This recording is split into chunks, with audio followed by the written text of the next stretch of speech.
Limerence, the right attention from a wrong person during a lonely time can fool you into thinking they might be the one. That is what we were to each other, for different reasons of course. For me, lack of dopamine. For you, lack of attention. It was a perfect storm that led me to believe it was a meaningful relationship. You know, something deeper. Lesson learned. And I have let go. I completely let go of my mental health to hold on to that small hope that it might work out. And I was a fool. What was I thinking? No one can save me. Only I can save myself. I know I am very self-aware and I am very much in control of my actions, a skill that I have honed from a very young age because of the dopamine-lacking mind that I have. And honestly, I am quite proud of it. I see people cross lines and then regret they did. I had so many opportunities to do that, not just with you, with a lot of people, but the sheer amount of self-control I have never let me do with pats on my back. If I look back at my life, I barely have any regrets. Anyways, I think I have reached a point where I am over it. Over the whole thing. Not my first rodeo. Probably won't be the last. And very proud of how I took care of myself. Because apparently,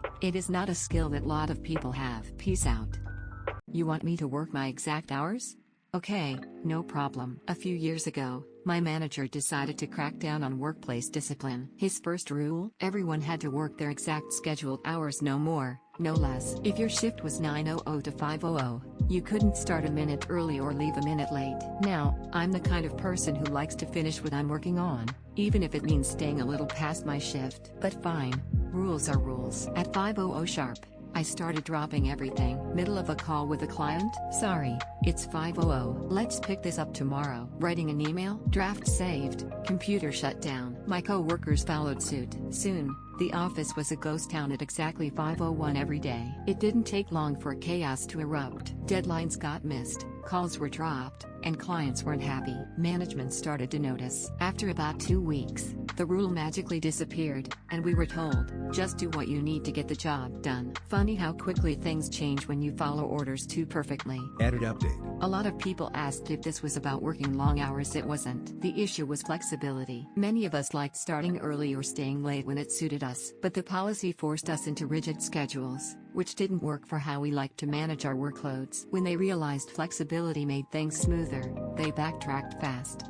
I met you just after the end of the world. You are extraordinarily lovely in the most endearing way. This isn't news, it's blatant, egregious even. What isn't so obvious is how you found me while I was busy disappearing. You are bright like the sun and every time you're around you make me feel like stardust too. It was this time last year that you took my hand, pulled me in, and simply asked if I were okay. My silence answered your question. I know it would have been easier to say nothing in return. I'll never be sure if you actually believed in the kind of optimism you offered back then. The things you said have been forgotten. In retrospect, you just made me feel less alone, and for that, I am grateful. I read somewhere that the inside is lonely and outside is scary. You gave me a third place to feel safe, and now every day since has been different. You reminded me that every new moon was one further away from the nights I fell asleep hoping I never woke up again. This is why I am certain that I will always be better having known you, because you made sure I knew I was worth knowing too. Tifla by eating 8 Fiber One bars in one sitting. Honestly, I just am lazy like the flavor of the cinnamon Fiber One square. To be quite frank,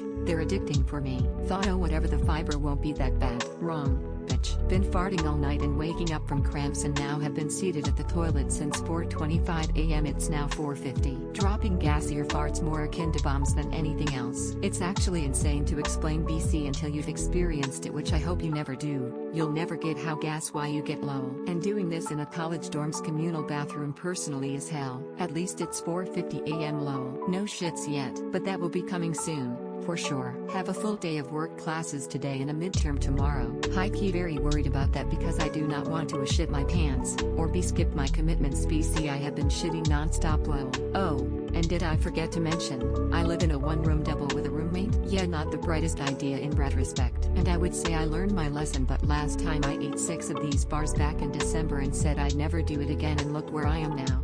TL Dr. Digestive system is fucked after stupid lazy person eats too many Fiber One bars in one day instead of actual normal food. You want exact productivity metrics?